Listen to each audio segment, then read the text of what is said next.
नमस्कार विद्यार्थी मित्रांनो, पुन्हा एकदा तुमचं T20 हिंदी चॅनलवरती सर्वांचं स्वागत. आज आपण मराठी माध्यम इयत्ता 10वी भूगोल विषयाचं तिसरं प्रकरण प्राकृतिक रचना व जलप्रणाली या पाठाविषयी अभ्यास बघणार आहोत. तर सर्वप्रथम मी तुम्हाला सांगू इच्छितो विद्यार्थी मित्रांनो, संपूर्ण इयत्ता 10वीचा भूगोल विषयाचा जर अभ्यास करायचा झाल्यास तुम्हाला दोन्ही देशांचे नकाशे हे पाठ असायला हवेत. म्हणजेच काय, प्रमुख ज्या गोष्टी आहेत म्हणजे दोन्ही देशांच्या नकाशाच्या बाजू तुम्हाला माहीत असायला हव्यात. कोणती बाजू कोणत्या दिशेला आहे, कोणत्या दिशेला कोणता भाग आहे, म्हणजेच पठारं, नद्या, डोंगर, पर्वतरांगा, राज्य याविषयी तुम्हाला एक थोडक्यात माहिती असायला हवी. म्हणजेच काय, तुम्हाला जी बेसिक माहिती असेल या सर्व गोष्टीची तर तुम्हाला 50%पेक्षा जास्त प्रश्न तुम्हाला लगेच समजतील. तर चला मित्रांनो, बघूया प्राकृतिक रचना भारताची आणि ब्राझीलची तसेच जलप्रणाली कशी आहे याविषयी या पाठात आपण बघूया. तर बघा मित्रांनो, पाठाचं नाव आहे प्राकृतिक रचना व जलप्रणाली. त्यामध्ये तुम्हाला पेज नंबर आकृती क्रमांक 3.1 पेज नंबर 14वरती एक नकाशा दिलेला आहे. तो नकाशा आहे भारताचा प्राकृतिक नकाशा. यामध्ये नकाशा वाचन करता यायला हवं. त्यासाठी सर्वात अगोदर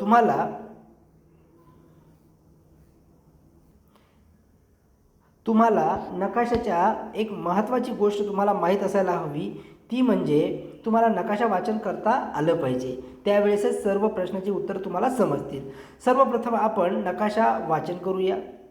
तर बघा मित्रांनो, नकाशा वाचन करण्यासाठी सर्वात अगोदर तुम्हाला नकाशा कशाचा आहे, नकाशा कोणता आहे हे समजलं पाहिजे. त्यासाठी सगळ्यात अगोदर बघा, हा नकाशा जो दिलेला आहे तो नकाशा आहे भारताचा प्राकृतिक नकाशा.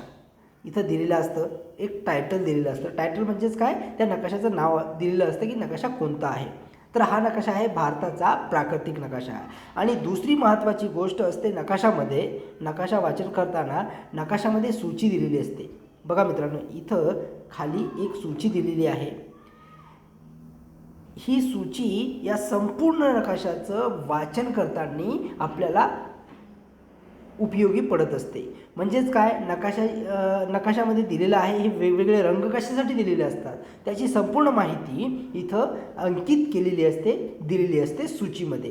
तर या जो ब्रॅकेट आहे, जो रकाना आहे, कॉलम जो आहे, त्याला काय म्हणायचं, सूची. या सूचीमध्ये संपूर्ण माहिती ही नकाशाची दिलेली असते. म्हणजेच बघा, आपल्याला दिसत आहे उंचीचे प्रमाण दिलेले आहे. आपल्या भारताची जी प्राकृतिक रचना जी आहे ती उंचीमध्ये आहे. म्हणजे काही भाग आपण बघतो ना, एखादं गाव खड्ड्यात असतं, एखादं गाव टेकडीवरती असतं, एखादं गाव सपाट भागावरती असतं, मैदान असतं, क्रिकेटचं मैदानासारखं मैदान काय असतात, काही शेती असते. आपलं शेत जर बघितलं आपण तर काही शेतं ही सपाट असतात, तर काही शेतीचा भाग हा उत्तर दिशेस कमी असतो किंवा दक्षिण दिशेस कमी होत जातो, म्हणजे खाली जातो. अशा प्रकारे संपूर्ण देशाचं आपलं असंच आहे. काही भाग हा उंचीवर आहे, काही भाग हा खड्ड्यात आहे, काही भाग हा सपाट जमिनीवर आहे. म्हणजेच काय, एकूणच प्राकृतिक रचना यालाच म्हणायचं. म्हणजे निसर्गाची रचना कशी आहे या पाठात आपण बघणार आहोत. म्हणजे एकूण भारताची जी प्राकृतिक म्हणजे काय, प्राकृतिक म्हणजेच काय, नैसर्गिक रचना कशी आहे. म्हणजेच काय, आपला संपूर्ण भारत देश हा संपूर्ण सपाट मैदानी प्रदेशावर आहे का, नाही. काही भाग हा उंच, काही गावं शहरं तुम्हाला उंच भागावर दिसत असतील, टेकड्यावरती, डोंगरावरती, तर काही शहरं ही खड्ड्यातसुद्धा दिसत असतील तुम्हाला. ज्यावेळेस तुम्ही जाता आणि बघता तर तुम्हाला हा बदल दिसत असतो. याविषयीच आपण बघणार आहोत की भारताचा कोणता भाग हा किती उंचीवर आहे याविषयी आपण बघणार आहोत. तर बघा मित्रांनो, सर्वप्रथम तुम्हाला या नकाशाचं वाचन करता यायला हवं, ही रंग समजायला हवीत आणि तुम्हाला समजायला हवं की कशाप्रकारे भारताची प्राकृतिक रचना जी आहे ती कशाप्रकारे आहे, या नकाशाद्वारे तुम्हाला समजेल. तर बघा, सर्वप्रथम आपण या नकाशामध्ये तुम्हाला कोणकोणत्या गोष्टी साधारण काही प्रश्न दिलेले आहेत, प्रश्न वाचायचे आहेत आणि नकाशामध्ये तुम्हाला ती शोधायची आहेत. तर बघूया प्रश्न काय आहेत. बघा मित्रांनो, सर्वप्रथम आकृती 3.1च्या आधारे खालील प्रश्नांची उत्तरे तुम्हाला द्यायची आहेत, लिहायची आहेत. तर बघा, यामध्ये सांगितलेलं आहे भारतातील 6000 मीटरपेक्षा जास्त उंची असलेला भाग कोणत्या दिशेस आहे. तर बघूया आपण 6000 मीटरपेक्षा उंची जास्त असते. आता 6000 मीटरची उंची कशाने दाखवलेली आहे बघा. तर सूचीमध्ये आपल्याला जायचं आहे. आता बघा 6000 मीटरची उंची दाखवणारा रंग कोणता आहे हे सगळ्यात अगोदर तुम्हाला समजायला हवं. तर बघा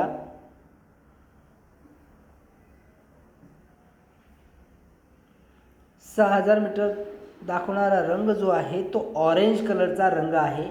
आणि ऑरेंज रंग आता आपल्याला नकाशा शोधायचा आहे कुठं आहे, जो 6000 मीटर उंची दाखवतो आहे.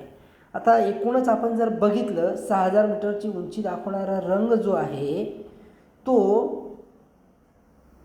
सगळ्यात वरती दिसतो आहे. सगळ्यात वरती बघा, सगळ्यात वरती म्हणजे जम्मू काश्मीर साईडला आपल्याला तो दिसतो आहे. त्याला आपण झूम करून बघूया. बघा ऑरेंज रंग दिसतो आहे ना. तर कोराकोरम नावाचं ठिकाणी तो रंग आहे. त्याच्यानंतर लद्दाखचा पर्वत जो आहे तिथं आहे. सॉल्ट सरोवर या ठिकाणी हा रंग आहे. म्हणजेच काय, भारतातील सगळ्यात जास्त उंची या ठिकाणी आहे. म्हणजे समुद्र सपाटीपासूनचा उंच जो भाग आहे तो हा भाग जो आहे दिलेला आहे तो हा भाग आहे. कोराकोरम जवळचा जो भाग आहे तो सर्वात उंच 6000 मीटरपेक्षा जास्त उंच भाग असलेला दिसतो आहे. आता बघा 8000 देखील आहे, पण आपल्याला प्रश्नामध्ये विचारलेला आहे की 6000 मीटरचा कोणता भाग आहे आणि 8000 कोणता आहे, कोणत्या रंगाने दाखवलेला आहे. तर बघा सूचीमध्ये परत जावं लागेल आपल्याला. आणि हा जो राखाडी रंग जो आहे 8000 मीटरपेक्षा जास्त उंची असलेला प्रदेश दाखवलेला आहे, तो पण आपल्याला शोधायचा आहे नकाशामध्ये कुठं आहे. तर बघा तो पण कोराकोरमच्या ठिकाणीच आहे. सगळ्यात जास्त उंच भाग जो आहे समुद्र सपाटीपासूनचा तो पण इथं आपल्याला दिसत असेल. बघा कोराकोरमचा A2 म्हणजे K2 नावाचं जे सर्वात उंच शिखर आहे आपल्या भारतामध्ये ते आहे K2. हा सगळ्यात जास्त उंच आहे. तिथं दिलेली आहे, त्याची उंचीसुद्धा दिलेली आहे. बघा मित्रांनो सिल्वर रंग जो आहे ना तो सगळ्यात उंच भाग आहे. इथं काही भाग हा सुटत इथं पण आलेला आहे, इथं नाही. बघा हा भाग, तर त्याचं नाव काय आहे, K2 पर्वतरांग. ही K2 जो पर्वत आहे तो सगळ्यात उंच आहे आणि त्याची उंची पण दिलेली आहे 8681 मीटर. इतका उंच भाग समुद्र सपाटीपासून इतका मीटर उंच भाग आहे, तो उत्तरेला आहे. सगळ्यात अगोदर नकाशाची बाजू आपल्याला समजून घ्यायची आहे की वरची बाजू कोणती असते, तर वरची बाजू उत्तर असते, खालची बाजू ही दक्षिण असते. आणि ही जी छोटी छोटी राज्य आहेत ती बाजू आपल्या देशाची बाजू पूर्व आहे, पूर्वेकडील राज्य आहेत. आणि परत एक गोष्ट तुम्हाला सांगतो, पश्चिम बंगाल जरी नाव असलं तरी ते पूर्वेला आहे, लक्षात असू द्या. आणि आपण जो आहोत ते दक्षिणेला आहोत.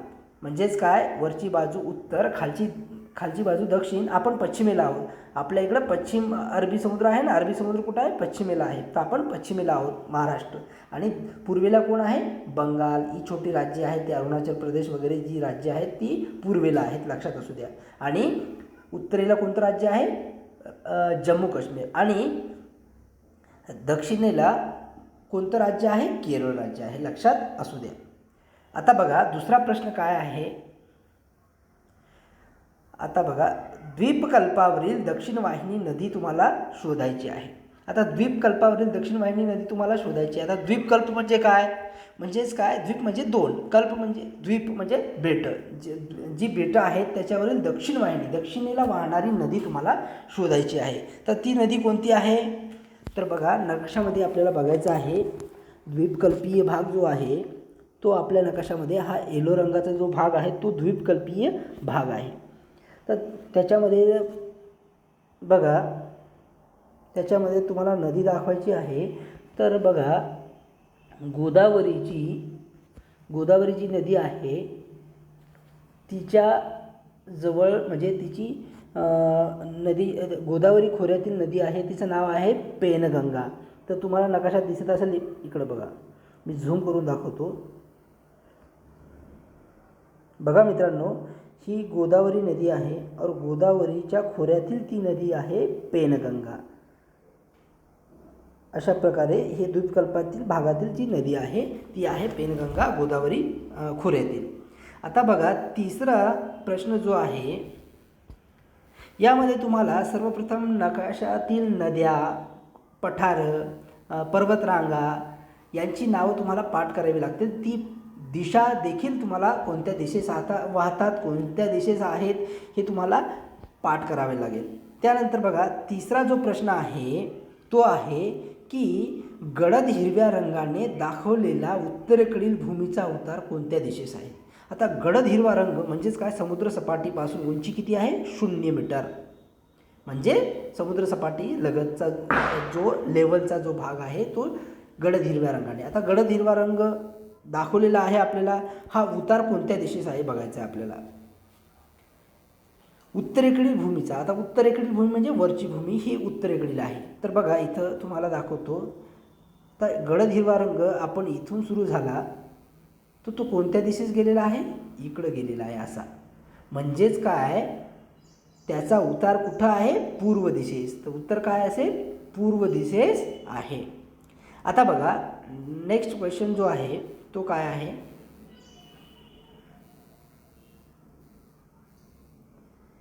अरवली पर्वत ते छोटा नागपूर पठारादरम्यान असलेल्या पठारांची यादी करायची आहे. आता आपल्याला परत एकदा नकाशात जायचं आहे आणि अरवली पर्वत शोधायचा आहे. तर बघा मित्रांनो, अरवली पर्वत कोणत्या दिशेस आहे आणि आपल्याला प्रश्न काय आहे, अरवली पर्वत ते छोटा नागपूर पठारादरम्यान असलेल्या पठारांची यादी, दोन्ही पर्वतांच्या दरम्यान असलेल्या पठारांची यादी. आता अरवली पर्वत तुम्हाला सांगतो, पश्चिमेला सगळ्यात अगोदर तुम्ही जायचं आहे, म्हणजे अरवली पर्वत आहे इथं. बघा मित्रांनो, अरवली पर्वत हा इथं आहे. अरवली पर्वतापासून ते छोटा नागपूर, आता छोटा नागपूर कुठं आहे, छोटा नागपूर पठार हे इथं आहे. यांच्या दरम्यान असणाऱ्या पठारांची यादी तुम्हाला सांगायची आहे. तर बघा यांच्या दरम्यान सगळ्यात अगोदर मेवाडचं पठार इथं दिसतं आहे तुम्हाला, बुंदेलखंड पठार आहे, माळव्यांचे पठार आहे आणि नंतर बागेलखंड, बघा इथं बागेलखंडचं पठार आहे. अशा प्रकारे तुम्हाला छोटा नागपूर ते अरवली पर्वत या दोन्हीच्या मध्यभागी ही पठारं आहेत. लक्षात असू द्या, नोट डाऊन करून घ्या. त्यानंतर बघा मित्रांनो, नकाशाचा अभ्यास करताना खूप मजा येत असते जर आपण त्यामध्ये लक्ष दिलं तर. आणि जर आपल्याला जर लक्ष दिलं नाही, आपण नकाशाचं खरोखर वाचन केलं तरच आपल्याला हा पाठ समजतो आणि आपला अभ्यास चांगला होतो. जर आपण फक्त आणि फक्त नकाशाचा उपयोग नाही करता फक्त आपण वाचन केलं किंवा गाईडमध्ये बघून जर प्रश्न पाठ केली तर तुम्हाला ती एक्झाममध्ये सोडवता येत नाही. लक्षात असू द्या, त्यासाठी नकाशा वाचन करायला हवंच. आता नेक्स्ट क्वेश्चन जो आहे तो बघा, पूर्व घाटातील शिखरांची नावे सांगा. आता तुम्हाला पूर्व घाटातील शिखरांची नावं तुम्हाला सांगायची आहेत. आता पूर्व घाटात कोणकोणती शिखरं आहेत बघा. त्यानंतर बघा परत एकदा आपल्याला नकाशावरती जावं लागेल. बघा पूर्व घाट म्हणजे पूर्वेला असणार. आता पूर्वेकडील घाटाची नावं तुम्हाला सांगायची आहेत. तर बघा आपण पूर्वेकडे जाऊया.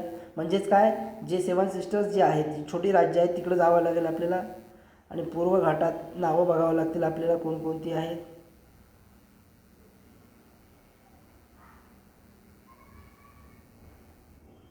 बघा मित्रांनो,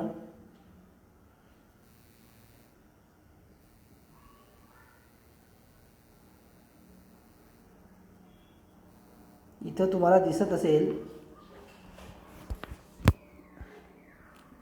मलयगिरी. बघा तिथं त्याचं घाटाची जी उंची आहे ती पण दाखवलेली आहे. किती आहे पूर्व शिखरांची उंची जी आहे मलयगिरी, इथं झूम करून दाखवतो तुम्हाला. 1100 जवळपास, 1 मिनिट. बघा हा जो घाट आहे हा बघा मलयगिरी आहे आणि याची उंची जी दाखवली आहे 1187 मीटर एवढी उंची आहे मलयगिरी पर्वताची. त्यानंतर बघा दुसरा जो आहे त्याच्या पूर्वेलाच त्याच्या खाली बघा महेंद्रगिरी आहे, दिसतो आहे तुम्हाला. इथं झूम करावे लागेल त्यावेळी दिसेल. बघा मित्रांनो, हा जो आहे महेंद्रगिरी पूर्वेकडे, त्याची उंची आहे 1690 एवढी उंची दाखवलेली आहे. आता नेक्स्ट क्वेश्चन बघा, सोपी प्रश्न आहेत, फक्त आपल्याला ती शोधावी लागतील. त्यानंतर प्रश्न आहे, ब्रह्मपुत्रेच्या सखल मैदानी प्रदेशाची सीमा कोणत्या भागाने अंकित आहे? आता ब्रह्मपुत्रा नदी कोणत्या दिशेस आहे? तर लक्षात असू द्या, ही ब्रह्मपुत्रा नदी जी आहे ती चीनमधून येते, म्हणजेच काय, जवळपास ती अरुणाचल प्रदेश त्या ठिकाणी असेल. तर आपण बघूया, चीन आपल्या कोणत्या दिशेस आहे? इकडं चीन आहे. लक्षात असू द्या मित्रांनो, या ठिकाणी चीन आहे. आणि ब्रह्मपुत्रा नदी इकडं बघा, ही ब्रह्मपुत्रा नदी अशी येते आणि अशी बंगालच्या उपसागरात जाऊन मिळते. तर काय आपल्याला प्रश्न विचारलेला आहे की ब्रह्मपुत्रेच्या सखल मैदानी प्रदेशाची सीमा कोणत्या पर्वतीय विभागांनी अंकित आहे? तर आपल्याला ते सगळ्या टेकड्या ज्या आहेत त्या पर्वतीय भागांनी अंकित केलेल्या आहेत. तर कोणकोणत्या टेकड्या आहेत बघा, नागा टेकड्या, त्यानंतर बघा जैतीय टेकड्या आहेत, त्यानंतर खासी टेकड्या आहेत. बघा इथं दिसत असेल खासी टेकडी तुम्हाला, नागा टेकड्या, पतकोई, त्यानंतर दाफला टेकड्या, खासी जैतिया टेकड्या, गारी टेकड्या आणि लुशाई टेकड्या, या अशा प्रकारच्या ज्या टेकड्या आहेत ह्या अंकित केलेल्या आहेत. आता नंतरचा प्रश्न बघा, प्रश्न असा आहे, निलगिरी पर्वताचे सापेक्ष स्थान सांगा. आता निलगिरी पर्वताचे सापेक्ष स्थान काय? निलगिरी पर्वत कुठं आहे? तर बघा मित्रांनो, पश्चिम घाट व पूर्व घाट. आता परत एकदा आपल्याला नकाशावरती जावे लागेल निलगिरी पर्वत शोधण्यासाठी. तर बघा मित्रांनो, निलगिरी पर्वत जो आहे तो पश्चिम घाट म्हणजेच आपल्या पश्चिमेला आहे आणि पूर्व घाट म्हणजेच या आणि साईडला बघायचं आपल्याला जोडणारी निलगिरी पर्वताची रांग, तामिळनाडूचा पश्चिम भाग. बघा निलगिरी पर्वत तुम्हाला दिसत असेल पश्चिम घाटावरती, इथं बघा हा भाग निलगिरी आहे. आता याला काय म्हणायचं? निलगिरी पर्वत. तर निलगिरी पर्वत जो आहे पश्चिम घाट व पूर्व घाटाला जोडणारी निलगिरी पर्वतांची रांग तामिळनाडूकडे, इकडं बघा पर्वतांची रांग जी आहे तामिळनाडूकडे गेलेली आहे. तामिळनाडू, त्यानंतर कर्नाटककडे गेलेली आहे आणि केरळपर्यंत गेलेली आहे. केरळ साईडला पण गेलेली तुम्हाला यामध्ये दिसत असेल. या रांगा ही असं इकडं अशा गेलेली आहे निलगिरी पर्वत रांग जी आहे ती. तर अंकित केलेले आहेत, अशा उत्तर सीमांतर्गत आहेत बघा. त्यानंतर सह्याद्री पर्वताची उंची कोणत्या दिशेने वाढत जाते? आता सह्याद्री पर्वत कुठं आहे? आपल्या महाराष्ट्रात आहे ना. तर आपल्याला सर्वात अगोदर महाराष्ट्राच्या साईडला बघावं लागेल सह्याद्रीची पर्वतरांग. आता महाराष्ट्र आपला बघा, इकडं महाराष्ट्र पठार आहे आणि सह्याद्रीची पर्वतरांग. तर इकडं बघा मित्रांनो, इथून सह्याद्रीची पर्वतरांग सुरू होते. बघा हे असे सह्याद्रीची पर्वतरांगा, सह्याद्री पर्वतरांग पठार, सह्याद्री पर्वत रांग जी आहे ती अशी आहे. पण इकडून महाराष्ट्राकडून सुरू होते आणि कोणत्या दिशेत जाते आपल्याला विचारलेलं आहे. तर बघा दक्षिणेला जाते, म्हणजेच खाली आलेला आहे ना पर्वतरांग, दक्षिणेला वाढत जाते, तिच्या जो आहे दिशेने वाढत जाते. म्हणजे बघा इकडं पर्वतरांग सह्याद्री इकडं कमी आहे आपल्या महाराष्ट्रात, पण ती दक्षिणेला जास्त वाढत गेलेली आहे. त्यानंतर प्रश्न आहे, विंध्य पर्वत कोणत्या नदी खोऱ्यात जलविभाजक आहे? आता विंध्य पर्वत आपल्याला बघायचा आहे. तर विंध्य पर्वत जो आहे तो विंध्य पर्वत आपल्याला नकाशामध्ये शोधायचा आहे. तर बघा मित्रांनो, विंध्य पर्वत आपल्या महाराष्ट्राच्या वरती बघा तुम्हाला सापडेल. इथं याला झूम करून बघूया, त्यावेळेस तुम्हाला दिसेल. परत एकदा पेन घेऊ. विंध्य पर्वत हा विंध्य पर्वत आहे. आता आपला प्रश्न असा आहे की विंध्य पर्वत कोणत्या नदी खोऱ्यामधील जलविभाजक आहे? आता विंध्य पर्वत जो आहे तो असा आहे. आता या विंध्य पर्वतामध्ये कोणत्या नद्या येतात? नद्यांचे खोरे येतात बघा. त्यामध्ये विंध्य पर्वतामध्ये तुम्हाला सांगतो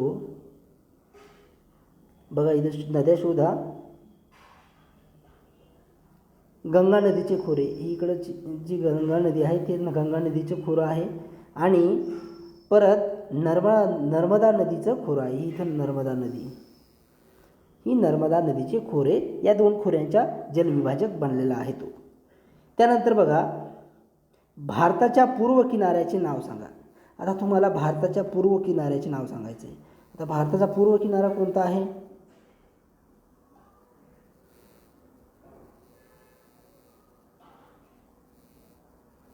बघा, भारताचा पूर्व किनारा जो आहे तो कोरोमंडल या नावाने ओळखला जातो. पूर्वेला कोरोमंडल जे आहे त्या नावाने भारताचा पूर्व किनारा ओळखला जातो. कोरोमंडल आता भारताचं इथं बघा,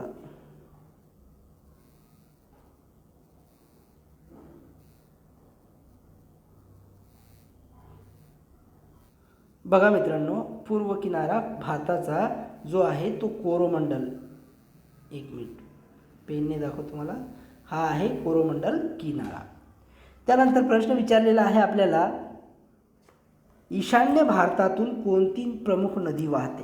आता ईशान्य भारत, तर ईशान्य बाजू कोणती असते? आपल्याला माहीत आहे की ईशान्य बाजू जी असते ती आपल्या उत्तर आणि पूर्वेची मधली जी बाजू असते तिला ईशान्य दिशा असं म्हणतात. तर त्या दोन्हीच्या मध्ये उत्तर बाजूवरची ही उत्तर बाजू, एक मिनिट मॅपमध्ये पेन घेऊ, उत्तर बाजू ही आणि पूर्व बाजू ही यामधील सगळ्यात मोठी नदी, प्रमुख नदी कोणती आहे? तर ती आहे ब्रह्मपुत्रा. कोणती आहे नदी? ब्रह्मपुत्रा नदी. लक्षात असू द्या, ही ईशान्य बाजू आहे भारताची. ईशान्य बाजूला ब्रह्मपुत्रा नदी आहे. त्यानंतरचा प्रश्न असा आहे, पश्चिम घाटामध्ये कोणती पर्वतरांग आहे? आता पश्चिम घाट म्हणजेच आपल्या इकडचा, तर कोणती पर्वतरांग आहे सगळ्यात मोठी? सह्याद्रीची पर्वतरांग. म्हणजे हे असं इकडं सह्याद्रीची पर्वतरांग सगळ्यात मोठी पश्चिम घाटामध्ये आहे. त्यानंतरचा प्रश्न असा आहे, बघा मित्रांनो,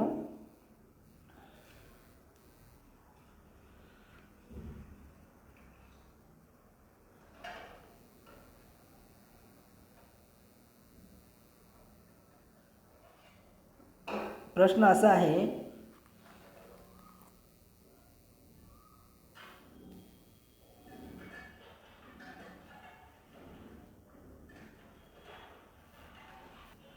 बघा आकृती क्रमांक 3.2 पाहून खालील प्रश्नाची उत्तर तुम्हाला लिहायची आहे. आता ब्राझीलच्या नकाशावरून आपल्याला उत्तरं शोधायची आहेत. तर बघा, आता जवळपास भारताचा नकाशा असल्यामुळे तुम्हाला काही प्रश्न लगेच समजले, पूर्व दिशा कोणती, आणि इथं पण आपल्याला अगोदर दिशा ठरवून घ्यायच्या आहेत. उत्तर दिशा ही वरची असते, खाली त्याच्या दक्षिण असते. दक्षिण दिशेला काय आहे पाठ करून घ्यायचं आपल्याला. कॅसिनो पुळण आहे. उत्तरेला गियाना उच्चभूमी आहे, फ्रेंच गियाना आहे. तसंच पूर्वेला कटिंगा आहे आणि साओ फ्रान्सिस्को नदी आहे पूर्वेला. तसंच पश्चिमेला पुरुष नदी आहे आणि बोलिव्हिया नावाचा प्रांत आहे. पेरू देश आहे पश्चिमेला, लक्षात असू द्या. तर आता याचा अभ्यास करून आपल्याला खालील प्रश्नाची उत्तरं द्यायची आहेत. तर बघा, ॲमेझॉन नदी खोऱ्याच्या उंचीची कक्षा सांगा. आता तुम्हाला ॲमेझॉन नदीचे जे खोरं आहे त्याच्या नदीची कक्षा सांगायची आहे. ॲमेझॉन नदीचे जे खोरं आहे, ॲमेझॉन नदी खोरे, याची उंची सांगायची आहे. रंग बघावा लागेल तुम्हाला, कोणता रंग ॲमेझॉन नदीच्या खोऱ्यामध्ये रंग कोणता आहे?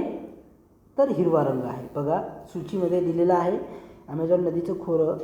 इथं दिसत आहे तुम्हाला ॲमेझॉन नदी खोरे बघा. आणि याच्या आजूबाजूला रंग कोणता आहे? खोरं म्हणजे काय? नदीच्या आजूबाजूचा परिसर. तर रंग कोणता आहे? हिरवा आहे, डार्क हिरवा आपण त्याला म्हणूया. तर बघा त्याची उंची जी आहे 200, 0 ते 200च्या दरम्यान तो रंग आहे. म्हणजेच काय, ॲमेझॉन नदीच्या खोऱ्याची उंचीची कक्षा किती आहे? 0 ते 200 मीटर इतकी आहे. म्हणजे बघा मित्रांनो, ॲमेझॉन नदीची खोरं जी आहे त्याची उंची जी आहे, आजूबाजूची जी खोऱ्याची उंची जी आहे 0 ते 200 मीटर आहे. त्यानंतर बघा दुसरा प्रश्न असा आहे, परत आपण दुसऱ्या प्रश्नावरती जाऊ. ॲमेझॉन खोरे कोणत्या दोन उच्चभूमीच्या दरम्यान आहे? आता बघा, ॲमेझॉन खोरे जे आहे कोणत्या दोन उच्चभूमीच्या दरम्यान आहे? ॲमेझॉन खोरं इथं आहे आणि त्याच्या आजूबाजूला कोणत्या भूमी आहेत बघा. तर आपल्याला एकदम मोठ्या अक्षरात दिसत असेल गियाना उच्चभूमी, आणि त्याच्या बाजूला कोणतं आहे इकडं भूमी? ब्राझीलची उच्चभूमी. म्हणजे या दोन उच्चभूमीच्या दरम्यान आहे.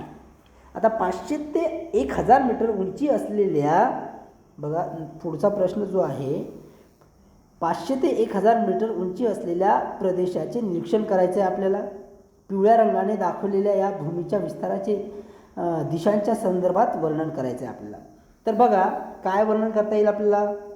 पिवळा रंग जो आहे 500 ते 1000च्या दरम्यान कोणता रंग आहे, पिवळा, आणि 1000च्या वरचा कोणता आहे, ऑरेंज.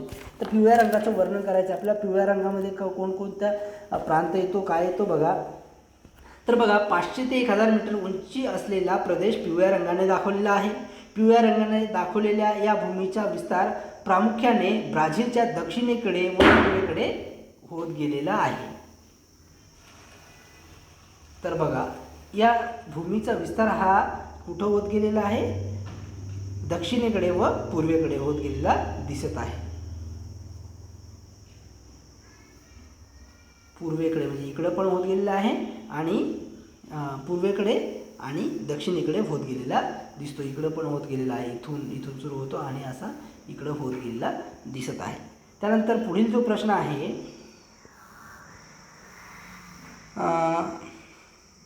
ॲमेझॉन खोऱ्याशिवाय इतरत्र 200 मीटरपेक्षा कमी उंची असलेला भूप्रदेश कुठे आहे.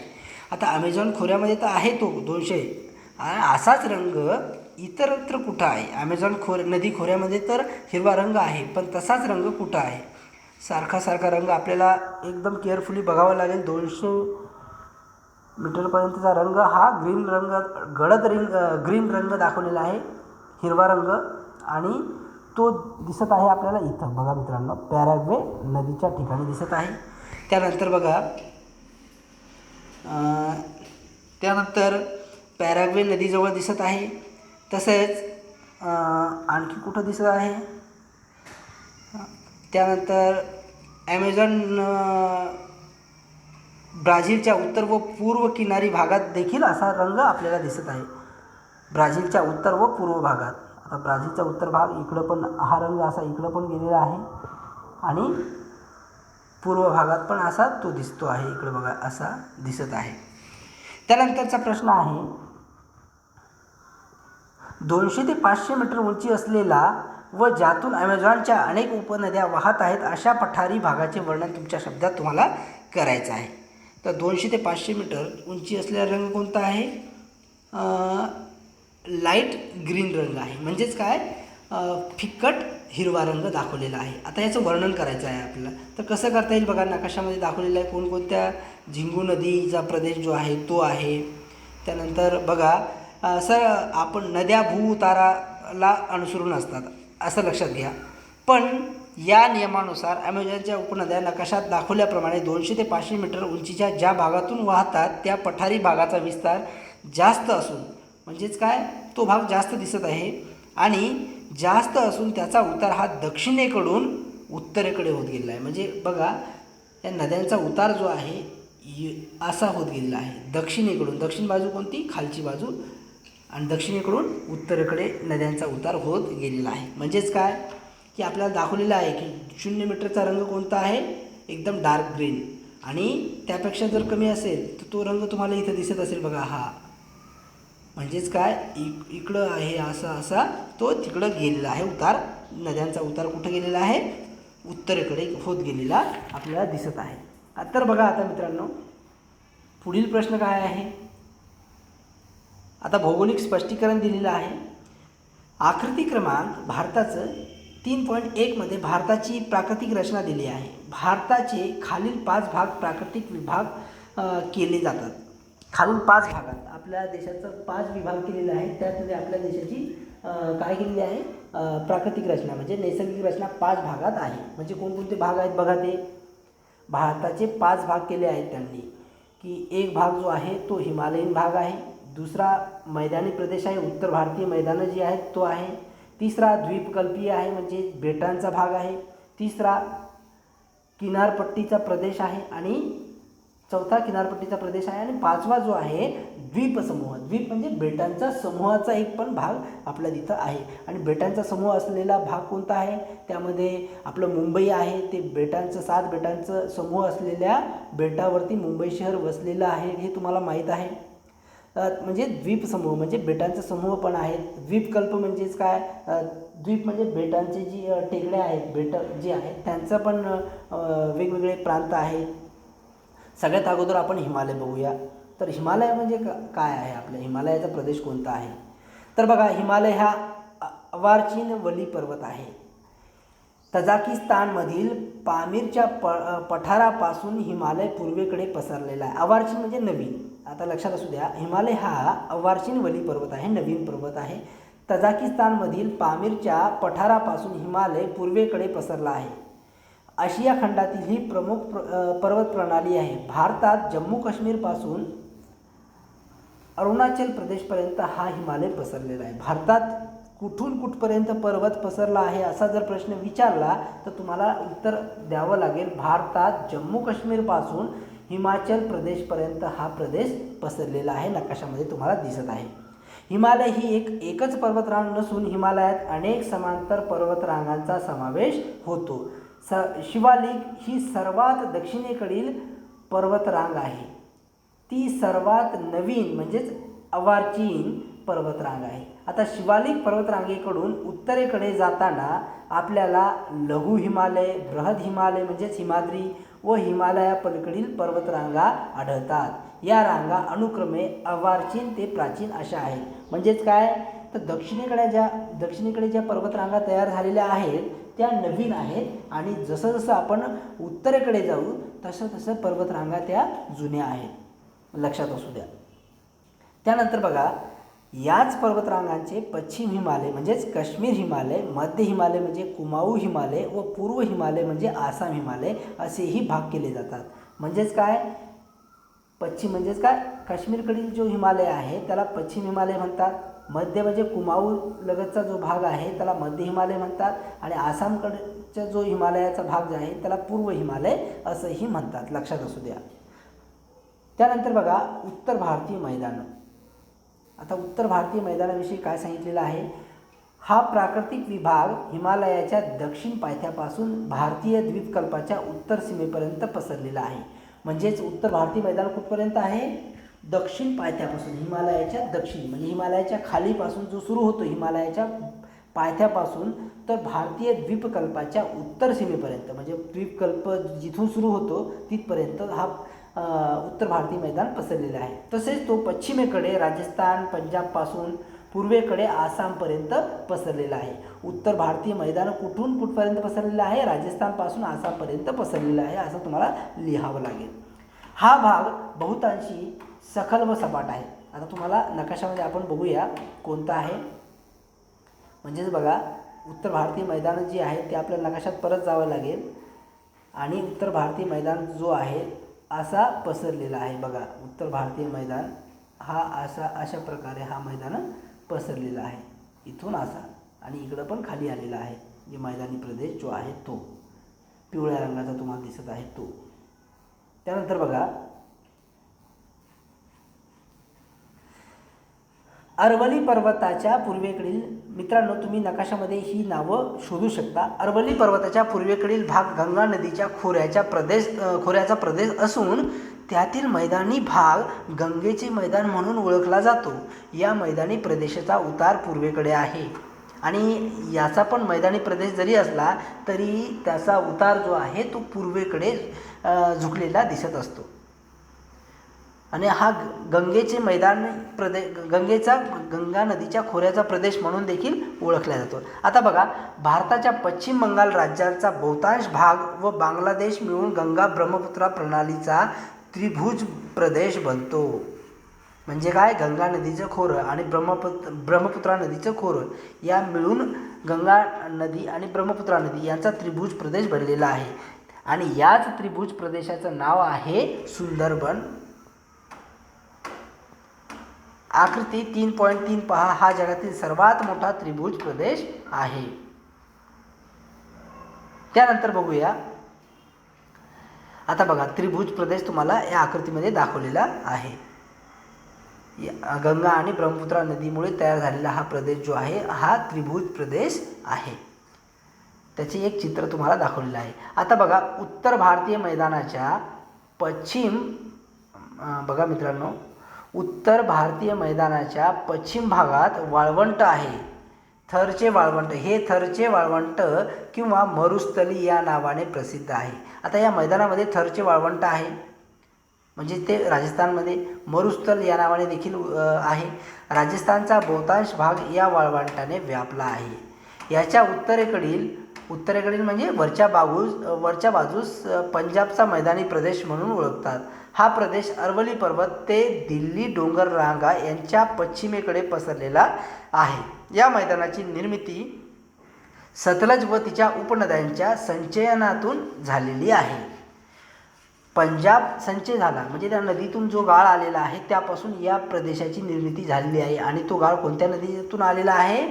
सतलज नदी व तिच्या उपनद्यामधून तिच्या संचयन कार्यातून झालेला आहे. आता बघा, पंजाब मैदानाचा सर्वसाधारण उतार हा पश्चिमेकडे आहे. या मैदानी प्रदेशातील मृदा सुपीक असल्याने येथे शेती व्यवसाय मोठ्या प्रमाणात चालतो. आणि जो वाहून आलेला गाळ असतो तो सुपीक असतो, शेतीसाठी पूरक असतो. आणि म्हणून आपण बघतो की पंजाब हरियाणा या ठिकाणची जी शेती असते ती चांगल्या प्रकारची, तिकडची शेतकरी जी असतात अतिश्रीमंत बघण्यास मिळतात, कारण की तिथे शेती व्यवसाय हा मोठ्या प्रमाणात चालतो. आणि शेतकरी हे सुजलाम सुफलाम होत आहेत, कारण की तो शेती करण्यासाठी एकदम चांगल्या प्रतीचा तिथं शेती होते आणि तो प्रांत चांगला, शेतीसाठी चांगला आहे.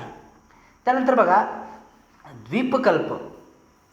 उत्तर भारतीय मैदानी प्रदेशाच्या दक्षिणेकडे पसरलेला व हिंदी महासागराकडे निमुळता होत जाणारा प्रदेश भारतीय द्वीपकल्प म्हणून ओळखला जातो. यात अनेक लहान मोठे पर्वत व पठारे आहेत. यात उत्तरेकडील अरवली हा सर्वात प्राचीन वली पर्वत आहे. या भागात सपाट मैदाने सीमांकित करणारी पठारांची श्रृंखला आहे. मध्य भागातील विंध्य, सातपुडा, तर पश्चिम घाट व पूर्व घाट असे पर्वतीय प्रदेश देखील या भागात आढळतात. म्हणजेच काय, द्वीपकल्पाचा जो प्रदेश आहे त्यामध्ये काय काय आढळतं, म्हणजे द्वीपकल्प आपल्या नकाशामध्ये बघा, सातपुडा पर्वताचा जो भाग आहे तो आहे, त्यानंतर तेलंगणा पठार आहे, त्यानंतर तुम्हाला सर्वात लहान मोठे छोटे पठारे आहेत, उत्तरेकडील अरवली पर्वत आहे, अरवली पर्वताचा जो भाग आहे तो सर्व भाग जो आहे पिवळ्या रंगाचा तुम्हाला दिसत असेल तो द्वीपकल्पाचा भाग आहे. आता त्यानंतर बघा, तुम्हाला काही प्रश्न विचारलेले आहेत. आता पहिला प्रश्न असा आहे, बघा मित्रांनो, पहिला प्रश्न आहे, अरवली पर्वत कोणत्या दिशेला पसरला आहे? तर बघा, अरवली पर्वत तुम्हाला पश्चिमेला आहे असं आपण बघितलेलं आहे. परत एकदा जाऊया आपण अरवली पर्वतावरती. बघा, अरवली पर्वत, आता हा आहे अरवली पर्वत. आता तो बघा, अरवली पर्वत भारताच्या पश्चिमेकडील भागात नैऋत्य ईशान्य दिशेला पसरलेला आहे. अरवली पर्वत जो आहे तो या रंगाने दाखवलेला आहे. फिक्कट त्याला म्हणणार आपण ब्राऊन कलरने दाखवलेला आहे. तो अरवली पर्वत जो आहे ईशान्य दिशेने पसरलेला आहे, नैऋत्य आणि ईशान्य दिशेला पसरलेला आहे. म्हणजेच काय, खाली पण गेलेला आहे आणि ईशान्य दिशेला, म्हणजेच काय, उत्तर आणि पूर्वेच्या मधल्या भागात सुद्धा हा दिसत असेल तुम्हाला, असा इकडे गेलेला आहे आणि इकडं पण गेलेला आहे खाली. त्यानंतर बघा, दुसरा प्रश्न असा विचारलेला आहे, अरवली पर्वत कोणत्या नद्यांचा जलविभाजक आहे? आता अरवली पर्वताच्या बाजूला कोणत्या नद्या आहेत? तर बघा, लुनी नदी आहे आणि दुसरी नदी दिसत आहे आपल्याला, बनास नावाची नदी दिसत आहे. आता माझ्यासमोर पुस्तक असल्यामुळे मी तुम्हाला हे सांगतो, तुम्ही पुस्तक जवळ ठेवून बघा. अरवली पर्वत जे आहे, लुनी दिसते आहे, अरवली पर्वताच्या बाजूला नदी आणि लुनास नावाची नदी दिसते आहे. बनास आणि लुनी. त्यानंतर तिसरा प्रश्न असा आहे, अरवली पर्वताच्या पूर्वेकडील पठारांवरील पर्वतरांगांची नावे सांगा.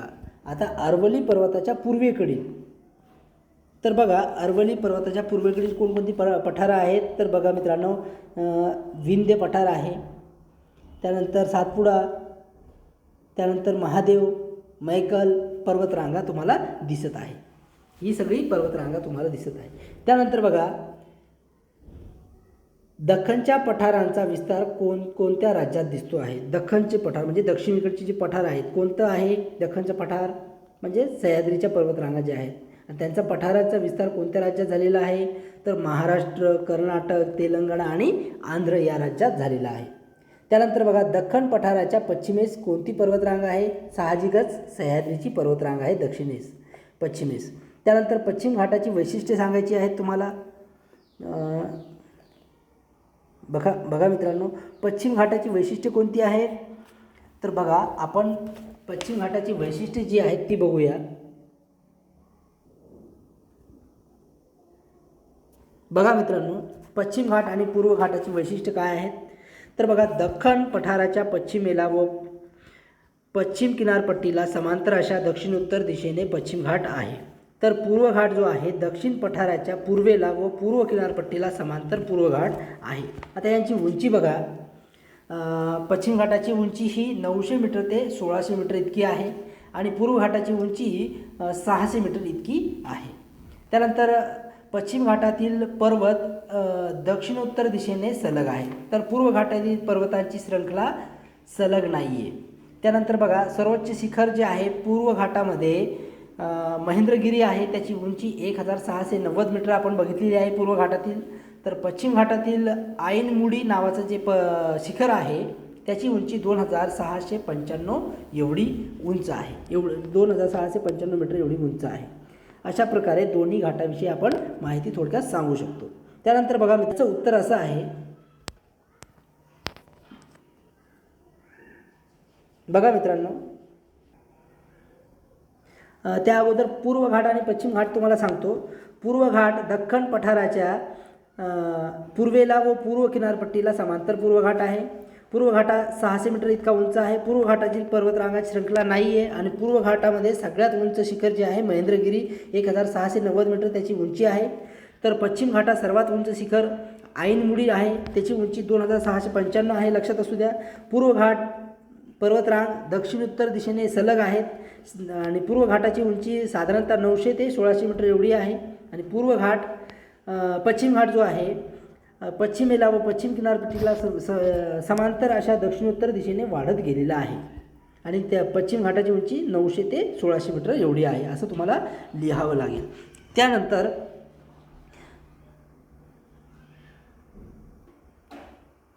त्यानंतरचा प्रश्न असा आहे, पश्चिम घाटाला जलविभाजक का म्हणतात? तर विद्यार्थी मित्रांनो, या प्रदेशात सावित्री, तेरेखोल इत्यादी पश्चिम वाहिनी नद्या, गोदावरी, कृष्णा, कावेरी इत्यादी पूर्व वाहिनी नद्या उगम पावतात आणि भारतीय द्वीपकल्पाच्या पश्चिमेकडील भागात दक्षिणोत्तर पसरलेल्या पर्वतांची रांग ही पश्चिम घाट म्हणून ओळखली जाते. म्हणून पर्वतीय भागात उगम पावणाऱ्या नद्या पूर्व व पश्चिमेकडे वाहत असल्याने या प्रदेशाला जलविभाजक म्हटले आहे. म्हणजे काय करतो हा पश्चिम घाट? काय करतो? नद्यांचं विभाजन करतो, नद्यांच्या पाण्याचं विभाजन करतो, म्हणून त्याला जलविभाजक म्हटलेलं आहे. आता बघा, किनारपट्टीचा प्रदेश कसा आहे भारताचा. भारताला जवळपास, आपण झूम करूया, किनारपट्टीचा प्रदेश सगळ्यांना माहीत आहे. भारताला जवळपास 7500 किलोमीटर लांबीचा किनारपट्टीचा प्रदेश लाभलेला आहे.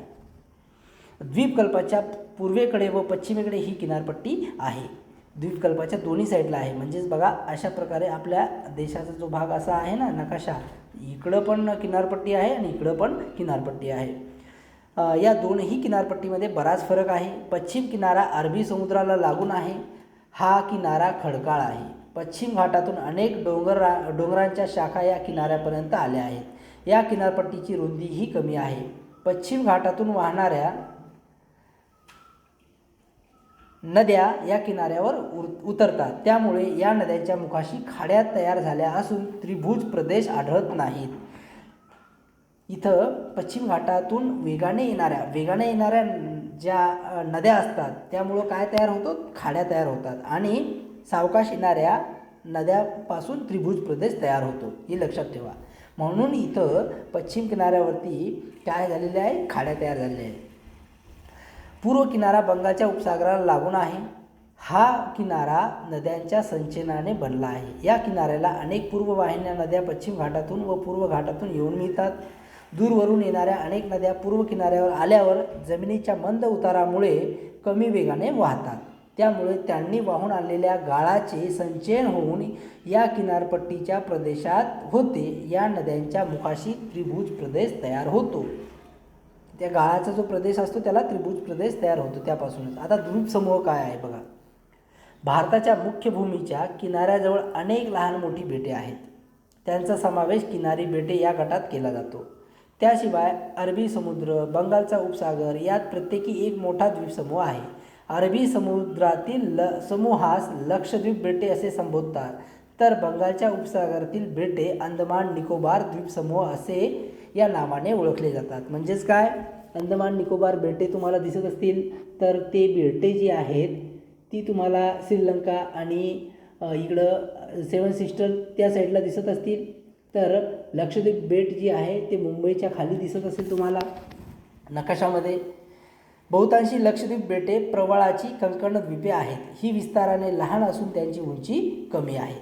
आता कंकण द्वीप म्हणजे काय, द्वीप म्हणजे बेट आणि कंकण म्हणजे काय, बांगडीसारखं बेट म्हणजे गोल आकाराची बेटे आहेत. अंदमान समूहातील बेटे ही प्रामुख्याने ज्वालामुखीय बेटे आहेत. ज्वालामुखीय बेटे आहेत. ती विस्ताराने मोठी असून अंदमानातील बेटे ही मोठी असून त्यांचा अंतर्गत भागात उंच डोंगर आहेत. समूहातील बॅरन बेटावर भारतातील एकमेव जागृत ज्वालामुखी आहे. आता बॅरन बेट तुम्हाला तिथं दिसत असेल, तिथं एकमेव जागृत ज्वालामुखी आहे बॅरन बेटावरती. त्यानंतर बघा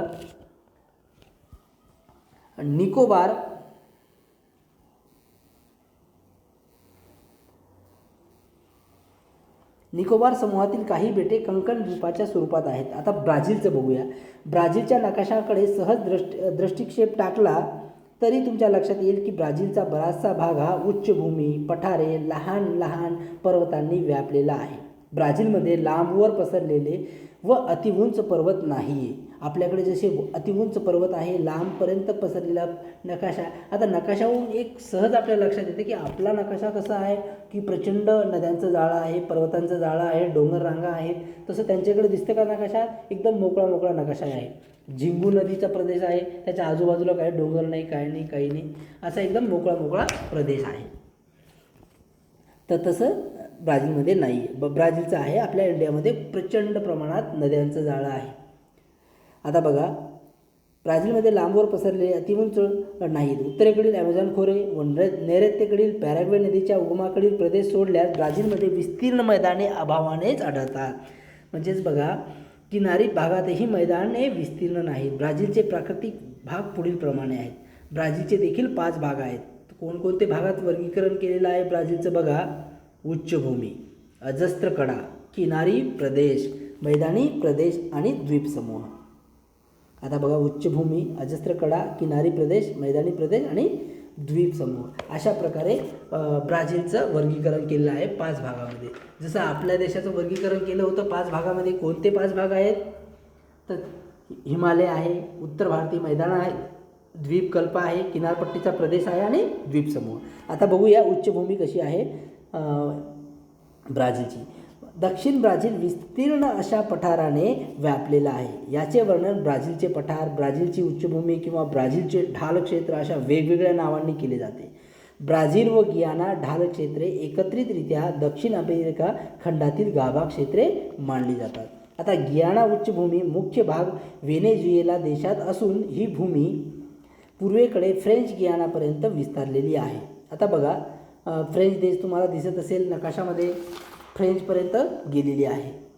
व्हेनेझुएला तर फ्रेंचपर्यंत ही गियाना उच्चभूमी दिसती आहे. लाईट ग्रीन रंग जो आहे गियाना उच्चभूमीचा रंग आहे.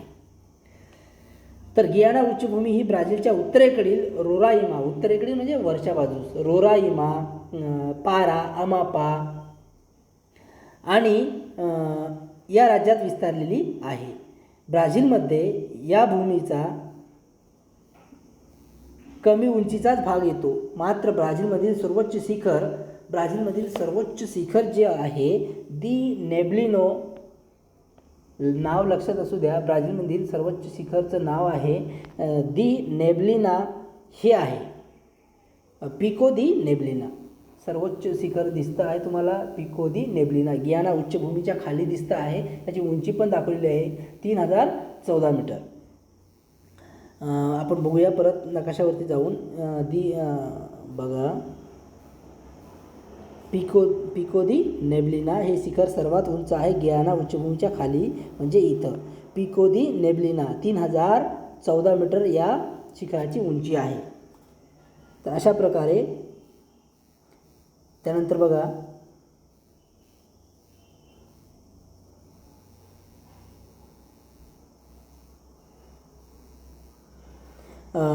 हे ब्राझील व व्हेनेझुएला यांच्या सीमेवर असून त्याची उंची 3014 मीटर आहे. ब्राझील उच्चभूमीच्या दक्षिण व पूर्वेकडील भागात उंची 1000 मीटरपेक्षा जास्त आहे. ब्राझील उच्चभूमीच्या दक्षिण व पूर्वेकडील भागात त्याची उंची 1000 मीटरपेक्षा जास्त आहे, परंतु इतर भागात त्याची उंची 500 ते 1000 मीटर दरम्यान आहे. कशाची उंची? पिको दी नेब्लिना या शिखराची उंची. उत्तरेकडील टप्प्याटप्प्याने कमी होत जाते व या दिशेकडील उतार फारसे तीव्र नाहीत. या उतारावरून वाहणाऱ्या ॲमेझॉनच्या उपनद्यामध्ये धावत्या व धबधबे दिसून येतात. उत्तरेकडे उतार काहीसे तीव्र असले तरी ते अकस्मात नाहीत, म्हणजे आश्चर्यचकित करणारे नाहीत, अति जास्त नाही आहेत. अनेक नद्या उच्चभूमीच्या भागात उगम पावतात व अटलांटिक महासागरास मिळतात. आपल्या देशातील नद्या ह्या अरबी समुद्रास मिळतात, बंगालच्या उपसागरास मिळतात, तर त्यांच्या हिंदी महासागरास मिळतात. तर त्यांच्या नद्या ज्या आहेत त्या नद्या कोणाला मिळतात बघा? अटलांटिक महासागरास. म्हणजेच काय, दक्षिणेकडे त्यांचा अटलांटिक महासागर आहे, त्याला जाऊन मिळतात. उच्चभूमीच्या दक्षिण उतारावरून पॅराग्वे, पॅराना, उरुग्वे इत्यादी नद्या उगम पावतात व त्या पुढे अर्जेंटिना देशाकडे वाहत जातात. अर्जेंटिना देशाकडे त्या नद्या वाहत जातात, म्हणजे पश्चिमेकडे वाहत जातात. उच्चभूमीचा पूर्वेकडील उतार अतिशय तीव्र असून तो कड्यांच्या स्वरूपात दिसून येतो. उच्चभूमीचा पूर्वेकडील जो उतार आहे तो पूर्वेकडील उतार अतिशय तीव्र असून तो कड्याच्या स्वरूपात दिसून येतो. आता अजस्त्र कडा काय बघा. हा प्राकृतिक भाग, अजस्त्र कडा नावाचा प्राकृतिक भाग, जस्ट 1 मिनिट.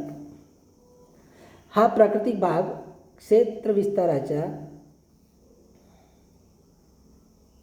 दृष्टीने सर्वात लहान असला तरी तेथील उताराचे स्वरूप व त्याचा हवामानावर होणारा परिणाम यामुळे तो स्वतंत्र विभाग मानला जातो.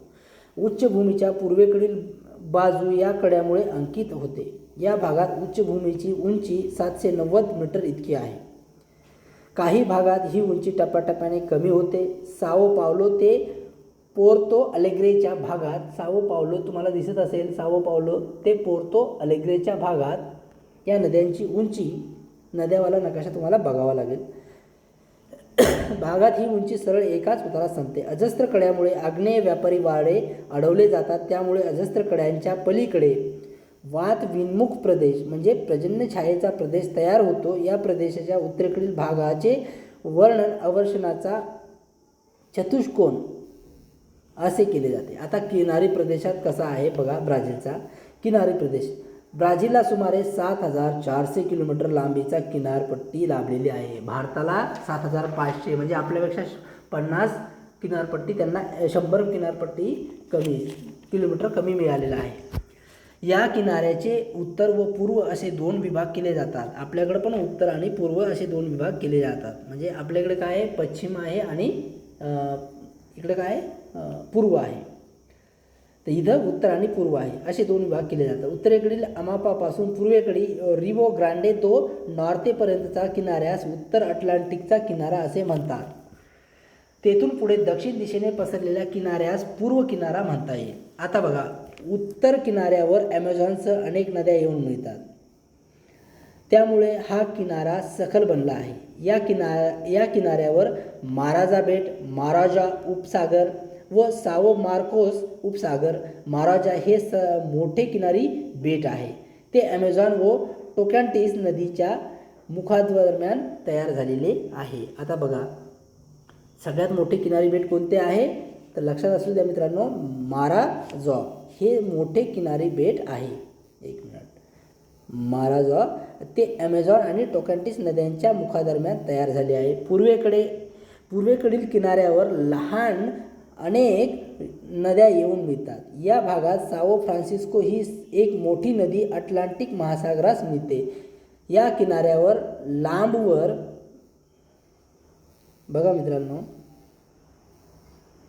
लांबवर पसरलेल्या पुळणी म्हणजेच त्रिकोणी तटीय वालुकागिरी ठिकठिकाणी दिसतात. काही भागात या किनाऱ्यांचे रक्षण प्रवाळ कट्टे आणि प्रवाळ बेटे यामुळे होते. आणि त्यानंतर मैदानी प्रदेश कसा आहे ब्राझीलचा बघा. ब्राझीलमधील मैदानी प्रदेश 2 विभागात दिसून येतो.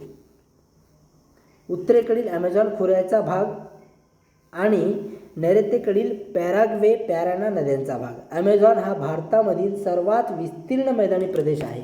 ॲमेझॉन मैदानाचा सर्वसाधारण उतार पूर्वेकडे आहे. ॲमेझॉन खोरे ब्राझीलच्या पश्चिम भागात खूप रुंद म्हणजे 1300 किलोमीटर असून 2 उच्चभूमी येथे खूप जवळ येतात. तेथे ही रुंदी 240 किलोमीटर इतकी कमी होते. जसजशी ॲमेझॉन नदी अटलांटिक महासागराकडे जाते तसतशी मैदानाची रुंदी वाढत जाते. हा मैदानी भाग पूर्णपणे वनांनी व्यापलेला आहे. म्हणजे ॲमेझॉनचे जंगल तुम्हाला माहीत असेल. वारंवार येणारे पूर, वनांच्या तळाकडील भागात जमिनीवर वाढणाऱ्या वनस्पती यामुळे हा मैदानी प्रदेश खूपच दुर्गम बनला आहे. ॲमेझॉनच्या खोऱ्यातील वने उष्णकटिबंधीय वर्षावने आहेत. त्यानंतर बघा ब्राझीलमधील दुसरा मैदानी प्रदेश म्हणजे ब्राझील उच्चभूमीच्या नैऋत्येकडील पॅराग्वे पॅराना नद्यांच्या उगमाकडील भाग. पॅराग्वे उगम क्षेत्राचा उतार दक्षिणेकडे आहे तर पॅराना नदीचा उतार नैऋत्येकडे आहे. इथं मॅपमध्ये तुम्हाला दिसत असेल पॅराना नदीचा उतार उत्तरेकडे आहे तो पॅराग्वे उगम क्षेत्राचा उतार दक्षिणेकडे आहे. आता पॅन्टानल हा जगातील उष्णकटिबंधीय पाणथळ भूमीपैकी एक प्रदेश आहे. हा प्रदेश ब्राझील उच्चभूमीच्या नैऋत्य भागात पसरला आहे. आता बघा पॅन्टानल हा एक दलदलीचा प्रदेश असून तो ब्राझीलमधील माटो ग्रासो दो सुल राज्यात आहे. एक्झाममध्ये प्रश्न विचारला जाऊ शकतो की पॅन्टानल हा एक दलदलीचा भाग कोणत्या राज्यात आहे तर ब्राझीलमधील माटो ग्रासो दो सुल राज्यात आहे. पॅन्टानलचा विस्तार ब्राझीलप्रमाणे अर्जेंटिना देशातही दिसून येतो.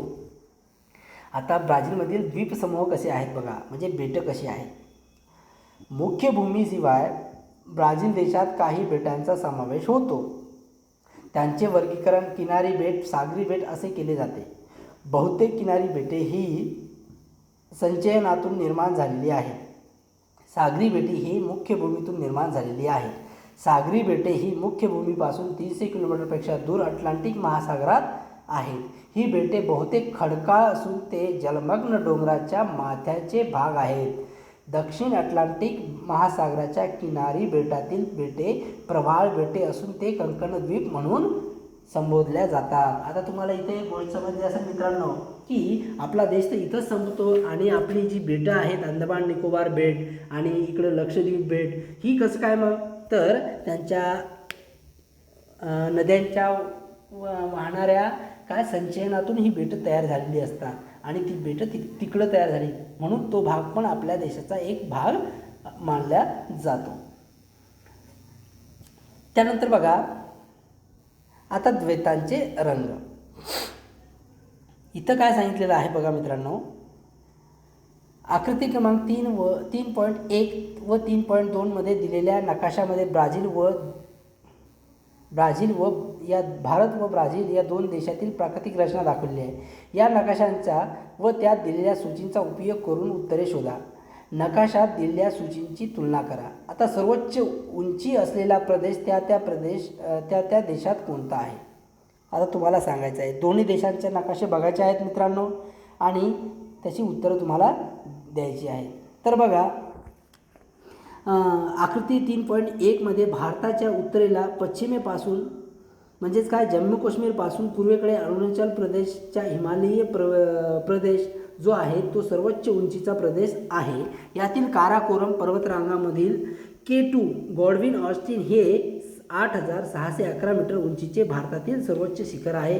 तर आकृती 3.2 मध्ये म्हणजेच काय ब्राझीलमध्ये सर्वोच्च उंचीचा प्रदेश उत्तरेकडे व दक्षिणेकडे असून त्यांना अनुक्रमे गियाना उच्चभूमी व ब्राझीलची उच्चभूमी असे म्हटले जाते. यातील गियाना उच्चभूमीचा सीमेलगत जे पिको दो नेब्लिना आपण बघितलं आहे त्याची उंची जी आहे 3014 मीटर उंचीचे शिखर आहे.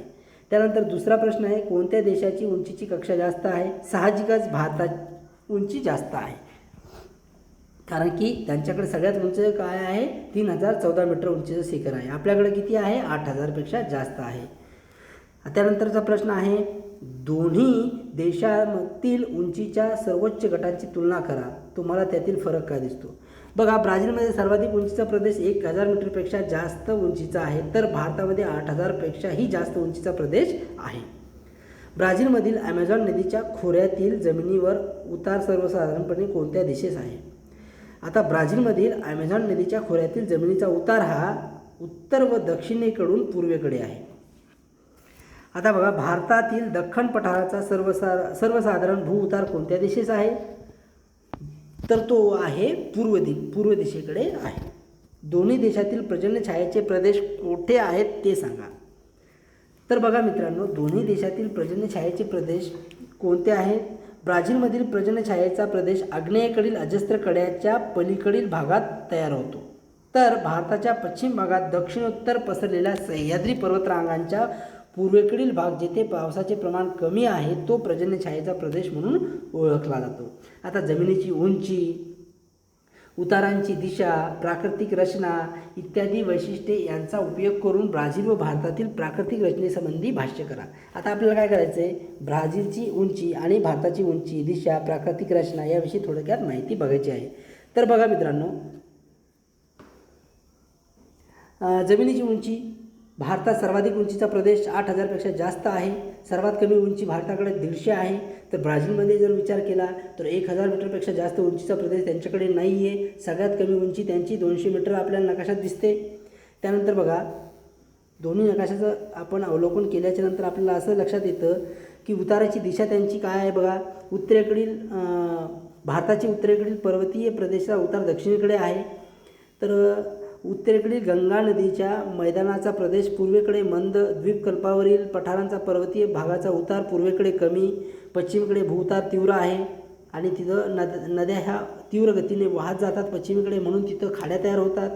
तसं पूर्वेकडे वाहत जातात म्हणून तिथं संथ गतीने वाहतात म्हणून तिथं त्रिभुज प्रदेश तयार होतो. अशा प्रकारे आपल्याला उत्तरं देता येतील. त्यानंतर बघा,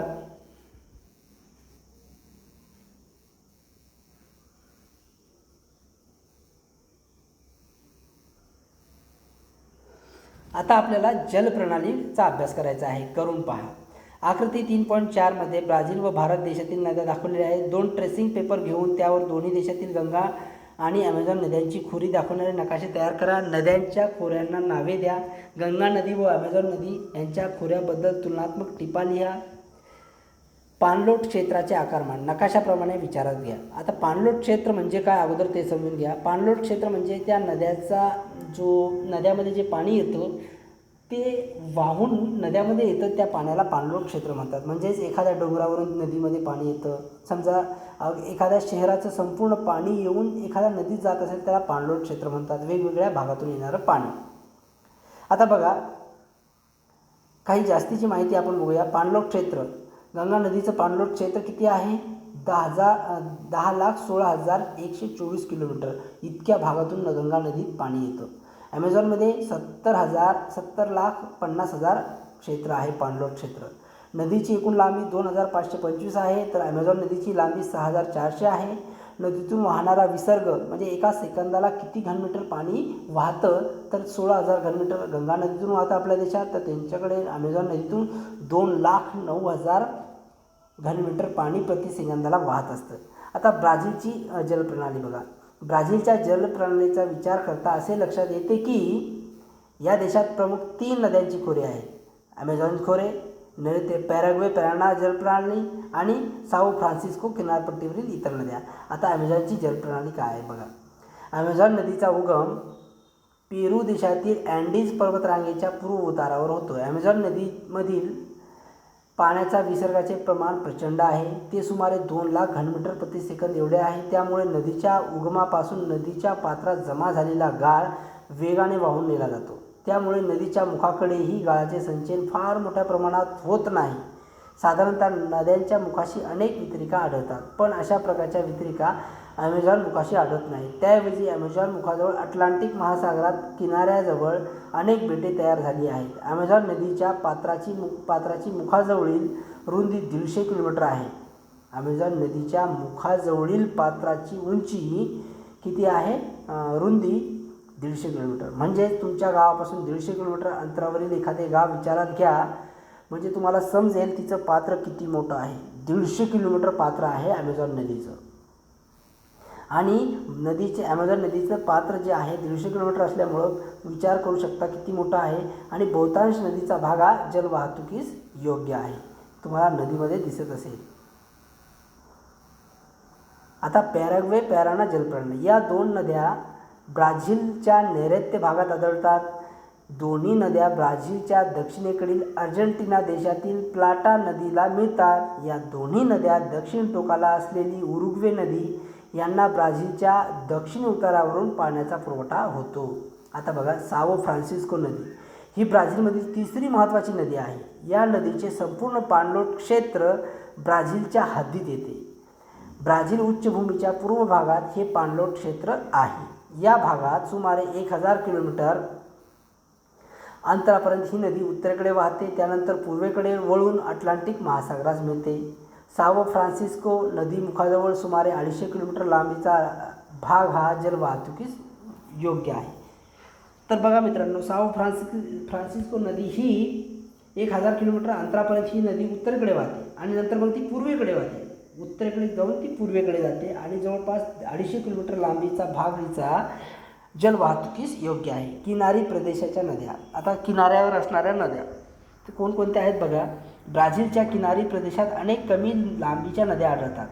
किनाऱ्यावर प्रदेशात दाट लोकवस्ती असल्यामुळे या नद्याही महत्त्वाच्या आहेत. त्यापैकी परानिबा, इटापेकुरू या नद्या उत्तरेकडे वाहतात व उत्तर अटलांटिक महासागरास मिळतात. आता बघा, आपल्या देशातील नद्या कशा आहेत.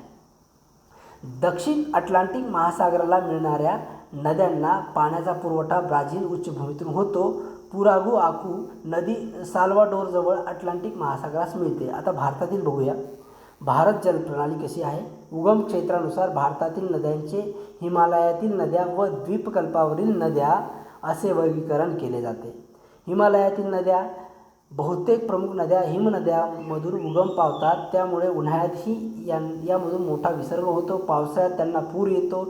या 12 माही वाहणाऱ्या नद्या आहेत. आता हिमालयातून वाहणाऱ्या ज्या नद्या असतात त्यांना 12ही महिने पाणी असतं. लक्षात असू द्या, आपल्या इकडच्या बऱ्याच नद्या आहेत त्यांना पावसाळ्यातसुद्धा पाणी नसतं.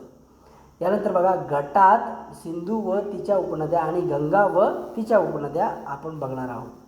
त्यामध्ये बघा, शोधा पाहू. हिमालयातील नद्या हिमालयापेक्षाही जुन्या आहेत असे अनेक भूगर्भशास्त्रज्ञ मानतात. यामागे काय कारण असावे शोधण्याचा प्रयत्न तुम्हाला करायचा आहे. त्यानंतर बघा,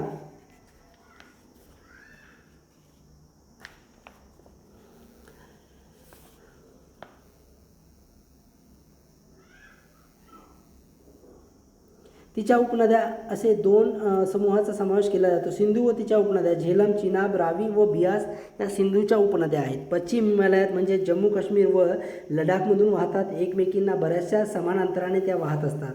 सिंधूची एक प्रमुख उपनदी सतलज ही मान सरोवराजवळ उगम पावते व पश्चिम दिशेने वाहते. सतलज व तिच्या उपनद्यामधील गाळाच्या संचयनातून भारतातील पंजाबचे मैदान तयार झाले आहे. म्हणजेच काय, सतलज नदीपासून पंजाबचे मैदान तयार झालेले आहे. सिंधू नदी पुढे पाकिस्तानात वाहत जाते व अरबी समुद्रास मिळते. गंगा नदी हिमालयातील गंगोत्री हिमनदीमधून उगम पावते. हिमालय ओलांडून मैदानी प्रदेशात आल्यानंतर ती पूर्ववाहिनी होते. हिमालयात उगम पावणाऱ्या गंगेच्या अनेक उपनद्या देखील अशाच मार्गाने वाहतात. यमुनोत्री येथे उगम पावणारी यमुना ही गंगेची एक प्रमुख उपनदी आहे.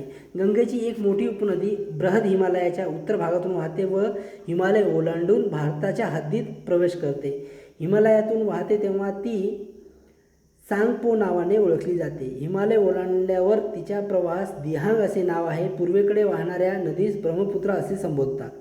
गंगा नदीला अनेक उपनद्या ठराविक अंतराने मिळत गेल्याने विसर्ग वाढत जातो. ब्रह्मपुत्रा नदी बांगलादेशात गंगेस मिळते.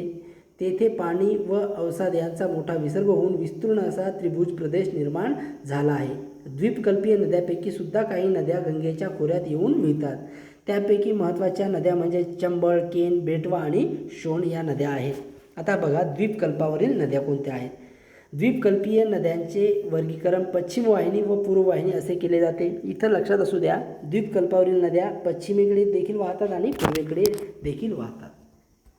त्यामध्ये द्वीपकल्पाच्या पश्चिम भागात पश्चिम घाट हा महत्त्वाचा जलविभाजक आहे. द्वीपकल्पा नद्यामधील विसर्ग हा पावसावर अवलंबून असतो. यामुळे या नद्यांच्या खोऱ्यात पुराच्या आपत्तीचा धोका सहसा नसतो. या नद्या हंगामी स्वरूपाच्या असतात, म्हणजे आपल्याकडे हंगामी स्वरूपाच्या नद्या असतात. पश्चिम घाट आणि अरबी समुद्र या दरम्यान वाहणाऱ्या नद्यांची लांबी कमी असते, पण प्रवेग जास्त असतो, म्हणजे फ्लो जो असतो तो जास्त असतो. केरळमधील नद्यांच्या मुखापाशी लांब अंतरापर्यंत पच्छजल साचलेले आहे. पच्छजल म्हणजे रिटर्न बॅक वॉटर साठ्यांना कयाल असे स्थानिक नाव आहे, म्हणजे नद्यांचं पाणी वापस येतं. त्यानंतर बघा, उत्तर गुजरातमधील खंभातच्या आखातात किनाऱ्यावर येऊन मिळणाऱ्या नद्या अनेक भाग वेगळा गट, आणि हा एक वेगळा गट आहे. यात तापी, नर्मदा, मही व साबरमती या नद्यांचा समावेश होतो. तापी व नर्मदा या खचदरीतून वाहतात असे मानले जाते. मही नदी ईशान्य व नैऋत्य दिशेने वाहते, तर अरवलीच्या दक्षिण उतारावर उगम पावणारी साबरमती उत्तर दक्षिण दिशेने वाहते. याशिवाय अरबी समुद्रास मिळणारी नदी म्हणजे अरवलीच्या पश्चिम उतारावर उगम पावणारी लुनी नदी होय. नकाशात तुम्हाला दिसत असेल लुनी नदी. बघा, मी जे वाचतो आहे ते तुम्ही नद्यांद्वारे बघा, तुम्हाला लगेच लक्षात येईल. त्यानंतर बघा, पश्चिम उतारावर उगम पावणारी लुनी नदी होय. ही नदी अरबी समुद्राच्या कच्छच्या आखातात मिळते. त्यानंतर बघा, बंगालच्या उपसागरास मिळणाऱ्या नद्या, म्हणजेच काय, बंगालच्या उपसागरमध्ये मिळणाऱ्या नद्या कोणत्या बघा. द्वीपकल्पाचा बराचसा प्रदेश बंगालच्या उपसागरास पाणलोट क्षेत्राचा भाग आहे. यात गंगेशिवाय महानदी, गोदावरी, कृष्णा दिसत असेल तुम्हाला, गोदावरी, कृष्णा, त्यानंतर कावेरी, शबरी, इंद्रावती, ब्राह्मणी, महानदी, दामोदर, सुवर्णरेखा अशा बऱ्याच नद्या तुम्हाला दिसत असतील. या गोदावरी, कृष्णा, कावेरी या 3 नद्यांचा उगम पश्चिम घाटाच्या पूर्व उतारावर होतो. गोदावरी ही पाणलोट क्षेत्राच्या दृष्टीने भारतातील दुसऱ्या क्रमांकाची नदी आहे. कृष्णा नदीचे खोरे गोदावरीच्या दक्षिणेस आहे. भीमा व तुंगभद्रा या कृष्णा नदीच्या प्रमुख उपनद्या आहेत. कावेरी नदी कर्नाटक, तामिळनाडू या राज्यातून वाहते. या नदीचा फार वर्षापासून जलसिंचनासाठी उपयोग केला जातो. आता तुम्हाला विचारलेला माहीत आहे का तुम्हाला, चोल राजांनी इसवी सनाच्या 2ऱ्या शतकात कावेरी नदीवर त्रिचनापल्ली म्हणजे तिरुचिरापल्ली शहराजवळ धरण बांधून कावेरीच्या त्रिभुज प्रदेशात जलसिंचन सुरू केले होते. आजही हे धरण त्यातून काढलेला कालवा वापरत आहे. जरा विचार करा. इयत्ता 9वीच्या पाठ्यपुस्तकात प्रश्न क्रमांक 18 वर दिलेला नकाशा पाहायचा आहे. त्याची तुलना ब्राझीलच्या प्राकृतिक नकाशाशी करायची आहे आणि ब्राझीलमध्ये भूकंप येण्याची शक्यता कितपत आहे हे तुम्हाला विचार करायचा आहे. आता मित्रांनो, या पाठाचा स्वाध्याय जो आहे तो आपण पुढील व्हिडिओमध्ये बघणार आहोत. या पाठामध्ये तुम्हाला जर काही समस्या असेल तर कमेंट बॉक्समध्ये लिहून पाठवा. काही प्रश्न जर असतील तर कमेंट बॉक्समध्ये लिहून पाठवा. तुम्हाला 24 घंट्याच्या आत तुम्हाला उत्तर देण्याचा प्रयत्न केला जाईल. आणि जर हा व्हिडिओ आवडला असल्यास लाईक करा, मित्रांसोबत शेअर करा आणि चॅनलला सबस्क्राईब करायला विसरू नका. भेटूया पुढील स्वाध्यायाच्या व्हिडिओमध्ये. तोपर्यंत धन्यवाद. मित्रांनो, धन्यवाद करण्यापूर्वी जर तुम्ही इथपर्यंत व्हिडिओ जर बघितला असेल तर साहजिकच तुम्ही एक चांगले विद्यार्थी आहात. तुम्हाला एक अभ्यासू विद्यार्थी म्हणावं लागेल, कारण की जे विद्यार्थी आपल्या मनावर ताबा ठेवतात आणि अभ्यास करतात, म्हणजेच काय, मोबाईलवरती काही विद्यार्थी प्रत्येक पाठ हे 5-5 मिनिटं 5-10 मिनिटं बघतात आणि विषय सोडून देतात. दुसरा पाठ लगेच व्हॉट्सअप, फेसबुकवरती जातात. पण तुम्ही असे विद्यार्थी आहात की ते भविष्यात खूप पुढे जाणारे विद्यार्थी आहात, कारण की तुमच्यामध्ये पेशन्स आहे. तुम्ही तुमच्या मनावर काबू ठेवून इथपर्यंत म्हणजे 1.5 तासापर्यंत तुम्ही येऊन ठेवलेला आहात. त्याचा अर्थ तुम्हाला अभ्यासाविषयी तळमळ आहे. तर विद्यार्थी मित्रांनो, तुम्हाला मी सांगू इच्छितो की आपल्या विषयाची जर तुम्हाला काहीही अडचण असेल तर तुम्ही निसंकोचपणे कमेंट बॉक्समध्ये लिहून पाठवा. तुम्हाला योग्य गाईडलाईन्स, योग्य मार्गदर्शन केले जाईल.